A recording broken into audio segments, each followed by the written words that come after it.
Welcome to Hanging Out with Robert, that's me. This video contains things that I encounter throughout the day. If for some reason I complete a task and you would like to see the details, you can click on the link in the description area below. This video also contains tips and tricks that I learned throughout the years. I plan on leaving this video accessible for about 30 days. After that, you can view it through my Patreon account. Thank you very much for watching. Took my phone about 30 minutes to load this up. 30 seconds, maybe a minute. Beautiful, beautiful. Above the fog, another view, like the ocean way down there. Yeah, this is a very windy road. I'm in neutral. I just let my foot off the brake. I'm already going 30 miles an hour coming down this cliff.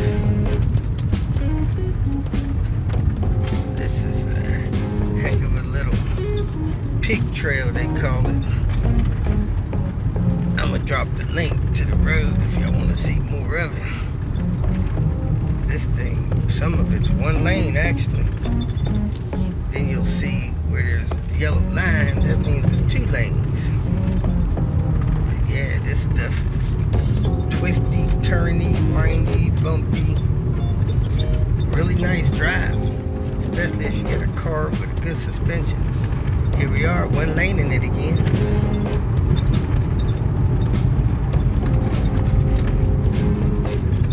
One lane in it again.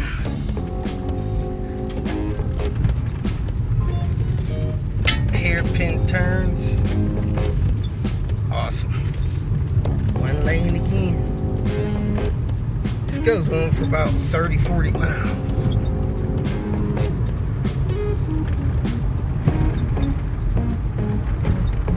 About 1,900 feet up, coming down. Lots of fun. Imagine the people that have to drive it every day, probably tired of it. But it is beautiful. Beautiful area. I'm still in neutral. Hadn't touched the gas at all. You can see that fog in front of me. I think that's a lake, some Sonoma or something like that.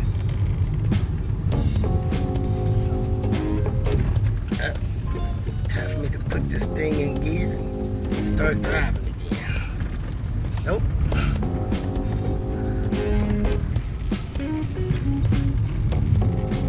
Woohoo! See, I just passed somebody. They come out of nowhere.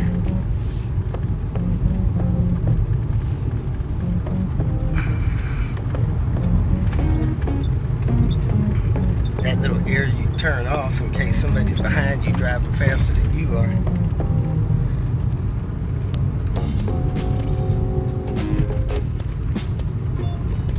Look at all that fog. Uh-oh, I'm about to hit some of this fog. What a sight. I am above the fog. Fog's down in the valley. Looks like a lake of fog down there. Beautiful. Time for me to get cracking this morning.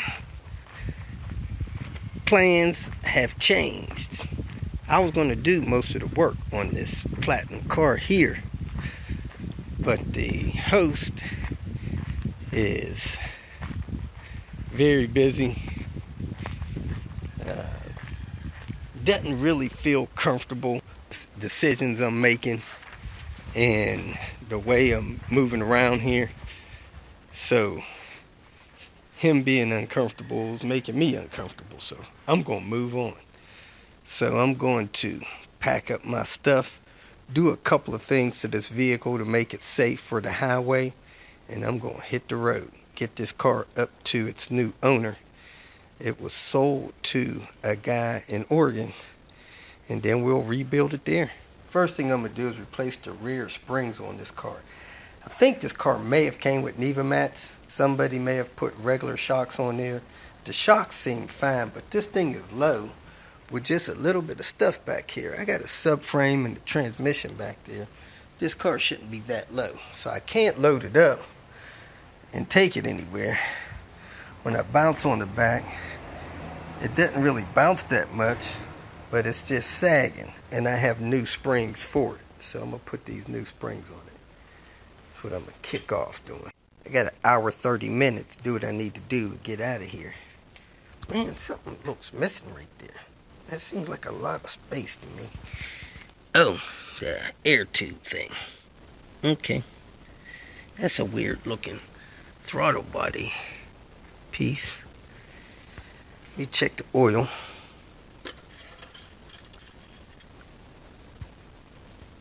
It's still full. I thought the previous owner told me the oil cooler lines were leaking. Man, that one looks fine. Let me check the other one. Yeah, the one down there is sweating a little bit, but I don't think it's dripping down anywhere.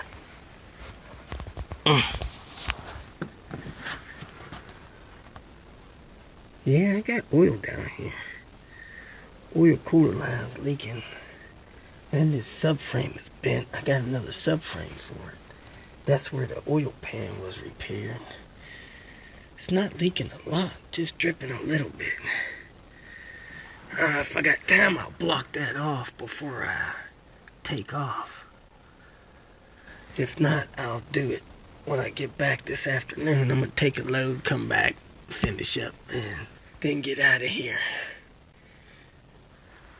Alright, let me get on this suspension stuff, because that's important. Now, I was driving this tire pretty low, and it's kind of worn out anyway. This tire, hopefully it's not damaged, but they normally get damaged on the inside. It doesn't feel bad.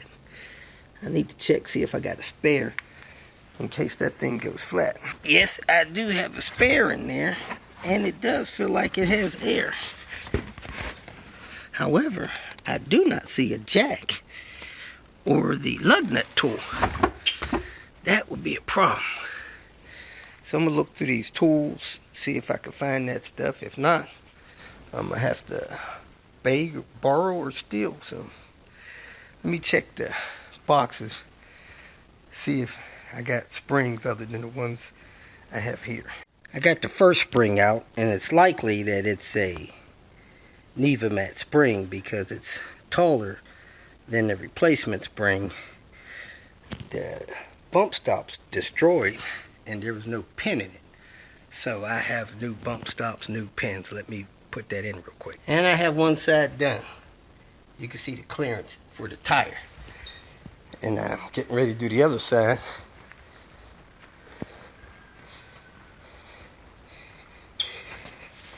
You can see it's down about an inch. Rut-row run into a new problem I've never had before. I pulled the strut off of the post on the Delta link so I can get the spring out, and the center piece of the bottom of the shock got stuck on the Delta link, and the strut came out and left the bushing and the spacer in there, and I can't get that off, can't get that on. So I'm gonna put a C-clamp on it with this big socket and try to get that back on there so I could move this car and come back and deal with this later. But beware of that. Probably need some heat. Got a little rust down in there, got that thing stuck on there. So this is how I'm walking that shock back on that bushing, and I did wet it to try to get it to slide on there. Hopefully it'll go all the way on so my washer and nut will hold it in place. It won't pop off while I'm driving. I was not able to get that shock back on that rubber bushing, so I was able to use some large channel lock pliers and twist that post until it came off, that rubber bushing and sleeve, and put a new shock on there.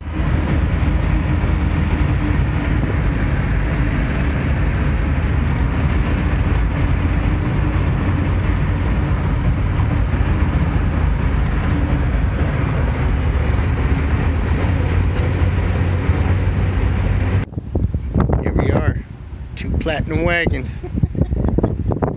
First time getting gas in the Platinum. $96.10, 16 gallons. Fuel door wouldn't open. I had to pull the panel and pull a release for it. Let's get moving. I've already put 109 miles on it. Yes, I am in the salvage yard. Hard to be this close to a salvage yard within 15 minutes and not stop, see what they got. So there's a couple of parts I should be able to get from here. Then I gotta get back to where I belong. Wow, it looks like they got a lot of imports here. I hope these ain't imports down here too. That's gonna make for a lot of picking and a lot of hunting. S70 SE. Don't look like it's got SE seats. I don't know who put SE on it. And it's turbo. Whoop whoop.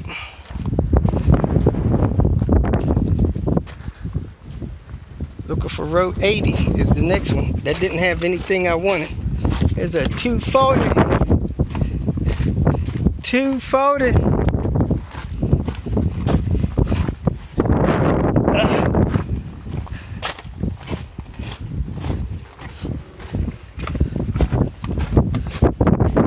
This road here, I don't see it. Said there's a Volvo on this road. Road 80.